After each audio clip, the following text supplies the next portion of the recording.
कहते हैं जब किस्मत किसी इंसान को किसी से मिलाने की ठान लेती है तो वो ऐसी सिचुएशन क्रिएट करने लगती है कि पहाड़ जैसी समस्याएं आने पर भी वो इंसान अपने करीबी से मिल जाता है। रिया माथुर के साथ भी ऐसा ही हुआ था। एक भीड़ से भरे बाजार में जब वो रोड के दूसरी तरफ ध्यान दिए बगैर अपने सामने से जा रहे सिद्धार्थ को बिना देखे आगे बढ़ने जा रही थी कि ठीक उसी टाइम सिद्धार्थ के पीछे चल रही गाड़ी ने ब्रेक मार दिया था और उसके ब्रेक मारते ही वहां पर टायर के रगड़ने की आवाज आ गई थी। जैसे ही वहां टायर रगड़ने की आवाज आई कि गाड़ी चला रही रिया का ध्यान उसकी तरफ चला गया था और उसी वक्त उसकी निगाह वहां से जा रहे सिद्धार्थ की तरफ चली गई थी। जैसे ही रिया माथुर ने सिद्धार्थ को देखा, उसकी आंखें धूमकेतु की तरह चमक उठी। उसके पूरे शरीर में सिहरन दौड़ गई थी। उसे ऐसा लग रहा था कि भगवान के पास जाने से पहले ही भगवान ने उसकी मुराद पूरी कर दी हो।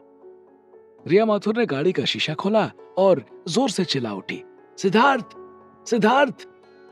लेकिन एक्सीडेंट होने और भीड़ भाड़ की वजह से सिद्धार्थ को रिया की आवाज सुनाई नहीं पड़ी, जिसकी वजह से सिद्धार्थ ने रिया माथुर की तरफ ध्यान नहीं दिया। सिद्धार्थ को अपनी तरफ ध्यान ना देता पाकर रिया माथुर ने गाड़ी से उतरना चाहा, लेकिन तब तक उसके पीछे गाड़ियों की लंबी लाइन लग गई थी और जाम की स्थिति बन गई थी और लोग उसके पीछे जोर जोर से चिल्लाने लगे थे, ए पागल है क्या, जो रास्ते में गाड़ी रोककर खड़ी है, आगे बढ़ा। रिया माथुर के कानों में पीछे से आवाज आई और उसे ना चाहते हुए भी गाड़ी आगे बढ़ानी पड़ी। सिद्धार्थ अभी भी एक्सीडेंट स्पॉट के पास ही खड़ा था। रिया माथुर ने गाड़ी आगे बढ़ाकर यू टर्न लिया और सिद्धार्थ जिस साइड खड़ा था उस साइड जाने की कोशिश की, लेकिन एक्सीडेंट होने की वजह से वहां पर इतना जाम लग चुका था कि रिया माथुर के लिए वहां से बाहर निकलना असंभव हो गया था। रिया कंफ्यूज हो चुकी थी कि वो आखिर करे तो करे क्या, क्योंकि उसकी गाड़ी आड़ी तिरछी हो चुकी थी। उसके पीछे चलने वाले लोग बार बार हॉर्न बजा रहे थे। काश मैं ड्राइवर को साथ लेकर आती, कम से कम वो गाड़ी देखता तो मैं पैदल ही सिद्धार्थ के पास चली जाती। रिया माथुर ने अपने आप से खींचते हुए कहा। अमन के होश में आने की खुशखबरी सुनकर रिया माथुर इतना उत्साहित हो गई थी कि वो अकेले ही मंदिर की तरफ निकल पड़ी थी। रिया माथुर ने किसी तरह अपनी गाड़ी दूसरी साइड कर तो ली थी, लेकिन वहां पर जाम की स्थिति होने की वजह से गाड़ियां चींटियों की तरह रेंग रही थी, जिसकी वजह से वो जल्दी आगे बढ़ नहीं पा रही थी। मैं ऐसे तो सिद्धार्थ के पास नहीं पहुंच पाऊंगी, मुझे किसी और को बुलाना ही होगा, वरना कहीं सिद्धार्थ हाथ से चला गया तो दिक्कत हो जाएगी। रिया माथुर ने अपने आप से कहा और अपना फोन निकालकर सीधा सुयश को कॉल कर दिया था। सुयश जिसने डॉक्टर को बुलाने के लिए फोन निकाला था और उसे फोन करके बंगले पर पहुंचने को कह दिया था। वो फोन हाथ में ही लेकर खड़ा हुआ था। उसने जैसे ही अपने नंबर पर रिया माथुर का कॉल आते हुए देखा, वो थोड़ा विस्मित हो गया था। रिया मैडम अचानक से फोन क्यों करने लगी? सुयश ने अपने आप से कहा।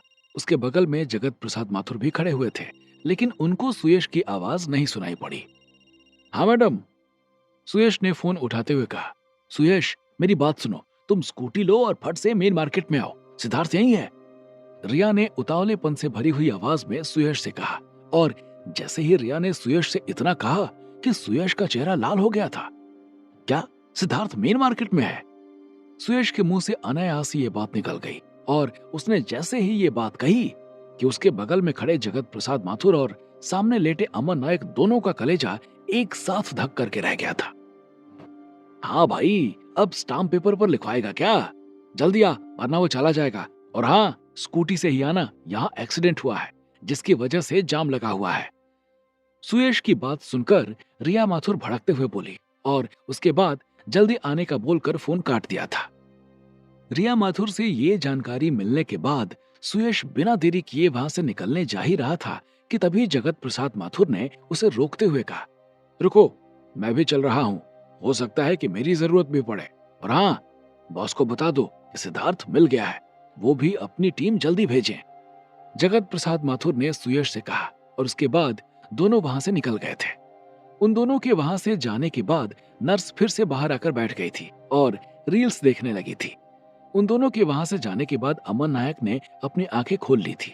उसके चेहरे पर डर और घबराहट एक साथ दिखाई दे रही थी।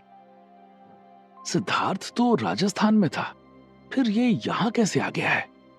कहीं ऐसा तो नहीं कि सुयश और माथुर साहब पैसों के लालच में योगेंद्र सिंह से मिले हुए हैं? अमन ने अपने आप से कहा। कोमा में होने की वजह से अमन नायक को इस बात की तनिक भी जानकारी नहीं थी कि मामला कितना आगे बढ़ चुका है और वो जिस योगेंद्र सिंह के बारे में बात कर रहा है वो मारा जा चुका है। मुझे कुछ तो करना ही होगा, मुझे कुछ तो करना ही होगा, अमन ने अपने आप से कहा। और उसके बाद रिया माथुर तक जगत प्रसाद माथुर और सुयश की असली सच्चाई पहुंचाने का रास्ता ढूंढने लगा था। लेकिन उसे कुछ भी समझ में नहीं आ रहा था कि आखिर वो उसे बताने कैसे जाए।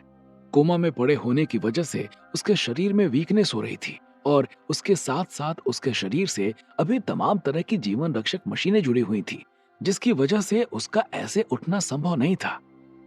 अमन कुछ देर तक इधर उधर सोचता रहा, लेकिन उसे कोई भी रास्ता नहीं दिखाई पड़ रहा था। इधर अमन जगत प्रसाद माथुर और सुयश की सच्चाई रिया माथुर तक पहुंचाने के लिए परेशान हो रहा था और दूसरी तरफ सुयश और जगत प्रसाद माथुर स्कूटी से ही उस तरफ चल पड़े थे जिधर रिया ने उन्हें आने को कहा था। आखिर जगत प्रसाद माथुर जैसे आदमी की क्या मजबूरी थी जिसकी वजह से वो अपनी इकलौती पोती, जिससे माथुर खानदान का नाम जुड़ा हुआ था, जिसके बाद माथुर खानदान में चिराग जलाने वाला भी कोई नहीं था, को धोखा दे रहे थे। आखिर जगत प्रसाद माथुर की ऐसी क्या मजबूरी थी? उस गंजे आदमी ने या फिर उसके बॉस ने जगत प्रसाद माथुर को आखिर किस तरह से अपने काबू में किया था कि जो जगत प्रसाद माथुर कभी बिना सिक्योरिटी गार्ड के बाहर नहीं गए, वो आजकल लोगों को पूछ भी नहीं रहे थे और अपनी जान खतरे में डालकर स्कूटी पर बैठकर निकल गए थे। आखिर जगत प्रसाद माथुर ऐसा क्यों कर रहे थे? इसका खुलासा होना अभी बाकी था। सुयश ने उस गंजे आदमी के पास सिद्धार्थ के मिलने की जानकारी पहुंचा दी थी और उधर से भी 4 लोग सिद्धार्थ को पकड़ने के लिए निकल चुके थे। कार में बैठी रिया माथुर बार बार हॉर्न मार रही थी, लेकिन उसकी गाड़ी एक बार में 1 इंच से ज्यादा खिसक ही नहीं रही थी। कहाँ रह गया सुयश? अभी तक तो उसे आ जाना चाहिए था। सुयश को देरी करते देखकर रिया माथुर ने खींचते हुए कहा। तब तक दूसरी साइड से उसे सुयश स्कूटी पर आता हुआ दिखाई दिया। रिया माथुर की निगाह जैसे ही सुयश के पीछे बैठे अपने दादा जगत प्रसाद माथुर के ऊपर पड़ी कि उन्हें आया देखकर रिया माथुर के तन बदन में आग लग गई थी। अब ये यहाँ क्या करने आए हैं? रिया ने कहा और फिर सुयश के नंबर पर फोन मिला दिया था। सुयश ने उस टाइम हैंड्स फ्री मोड लगाया हुआ था, इसलिए जैसे ही रिया ने उसे कॉल किया उसने झट से फोन उठा लिया था। इधर सामने देखो, मेरी गाड़ी दूसरी साइड में है, रिया ने सुयश के कुछ बोलने से पहले ही कहा और उसके बाद सुयश ने उसे देखा तो उसने सुयश को स्कूटी वहीं किनारे खड़ी करके दूसरी साइड में आने के लिए कह दिया था। सुयश ने रिया माथुर के कहे अनुसार अपनी गाड़ी वहीं एक दुकान के सामने खड़ी कर दी थी और भागते हुए रिया माथुर की कार के पास आ गया था। आगे आगे सुयश भागकर आ रहा था और उसके पीछे जगत प्रसाद माथुर भागते हुए आ रहे थे। अपने दादा को ऐसे आते देखकर रिया माथुर को कुछ समझ में ही नहीं आ रहा था कि आखिर उसके दादाजी चाहते क्या है, क्योंकि रिया माथुर इस बात को अच्छे से जानती थी कि भले ही उसके पास पैसों की कमी हो गई हो, लेकिन अगर किसी ने उसके दादाजी को ऐसे देख लिया तो नाहक में भीड़ इकट्ठा होनी शुरू हो जाएगी। आप यहाँ क्या करने आए हैं? रिया ने तलखी के साथ अपने दादा जगत प्रसाद माथुर की तरफ देखते हुए सवाल किया। वो बेटा, मैंने सोचा। इससे पहले जगत प्रसाद माथुर रिया से अपनी बात पूरी करते कि रिया ने उनकी बात काट दी और बोली, आपको कुछ नहीं सोचना था, आप अभी अभी ठीक होकर आए हैं, अगर आपको फिर से कोई दिक्कत हो जाए तो आप आइए, गाड़ी के अंदर आइए, रिया माथुर ने जगत प्रसाद माथुर से कहा। और उसके इतना कहने पर जगत प्रसाद माथुर बिना कोई सवाल जवाब किए आकर गाड़ी के अंदर बैठ गए थे और उसके बाद रिया गेट खोलकर खुद नीचे उतर गई थी और फिर उसने सुयश को अंदर आने के लिए कह दिया था। जिस वक्त रिया माथुर ये सब कर रही थी उस वक्त सिद्धार्थ एक्सीडेंट स्पॉट पर ही खड़ा था और वहां हो रही पंचायत को सुन रहा था। जिस बच्चे को चोट लगी थी उसके पेरेंट्स एक्सीडेंट करने वाले आदमी से मोटा हर्जाना मांग रहे थे और एक्सीडेंट करने वाला आदमी मेरी कोई गलती नहीं है ऐसा कहते हुए एक भी पैसा देने से मना कर रहा था। पुलिस भी वहां आ गई थी और दोनों के बीच समझौता कराने का प्रयास कर रही थी, लेकिन दोनों में से कोई भी पीछे हटने को तैयार ही नहीं था।